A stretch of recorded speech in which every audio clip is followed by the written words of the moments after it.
Welcome to my second episode of hill bagging the Marilyns of Britain. Today we're in the Mendips Hills. Later we'll realise there's another connection to the movies than just with Miss Monroe. It's a tale of smoke and fire and lights, turning this beautiful place into somewhat of a war zone. But first, let's enjoy the beauty that we see today. The beauty of this section of the Mendips Hills. Rugged, rustic, plenty to see. Lots of views, which we'll talk about later.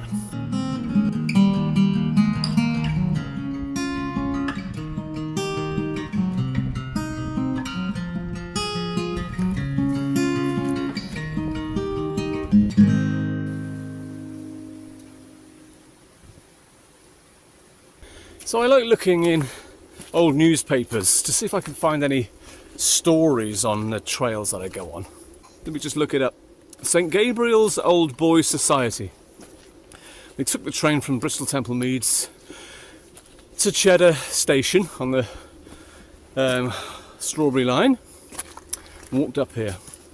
And the things that they could see were incredible. The list was amazing. And I wanted to see if I could see some of those things myself. But when we get there, we'll have a little look at the vast list of the things they could see. But for now, we're in Rowberrow Warren, enjoying this lovely wooded trail.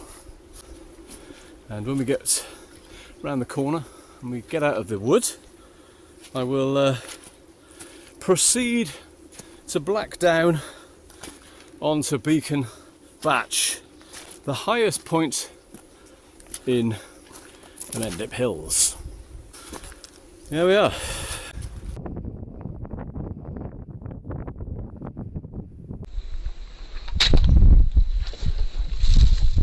But the views are starting to be quite impressive. Now the old fellas who came here back in 1925, they could see Wellington Monument now, which must be, I guess, I don't know, 40 miles. But when we get to the Trig, we'll look at the views that we can see toward Bristol. But before we hit the Trig, let's consider that incredible story of this infamous hill back in the 1940s, referred to earlier as a tale of smoke, fire and lights, turning this place into somewhat of a war zone.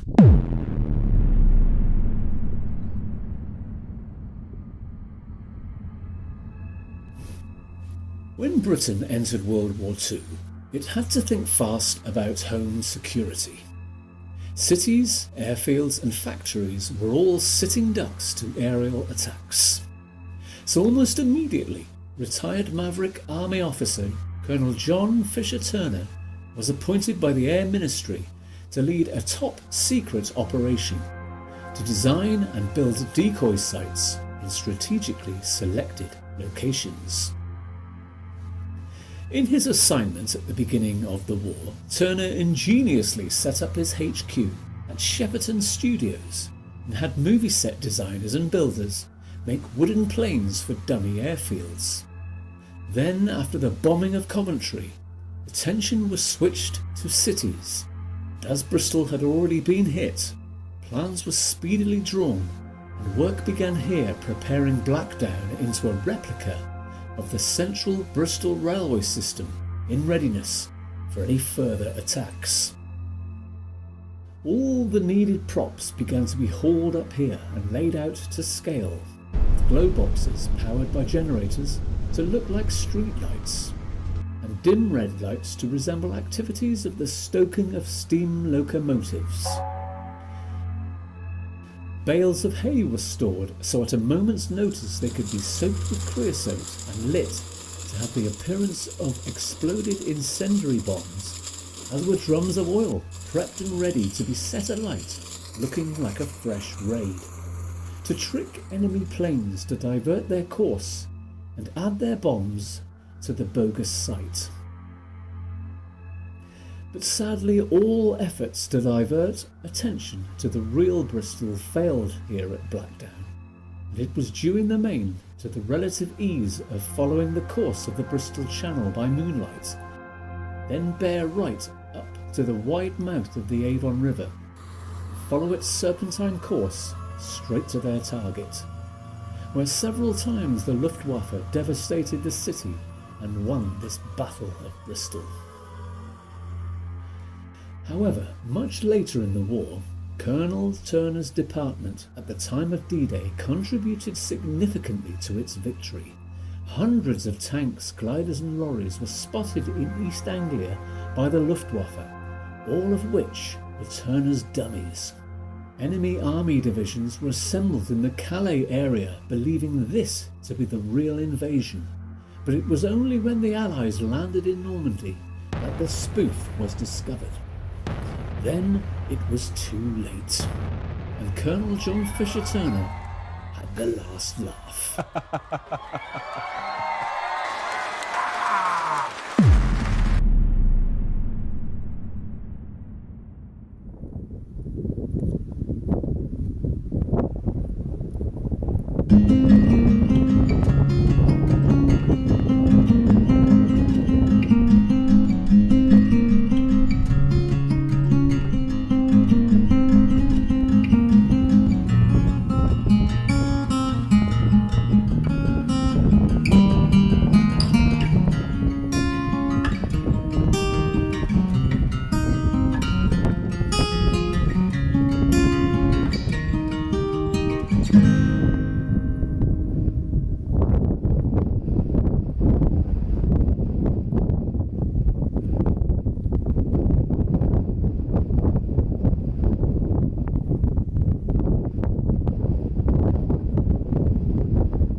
And so there we are, another Marilyn successfully bagged. Tune in every Monday at 7 PM GMT when there's a brand new historical walk released every single week. And next time, it's an absolute belter, as we'll be walking in the footsteps of a legend. So please don't miss that one, or subscribe to get it straight to your homepage.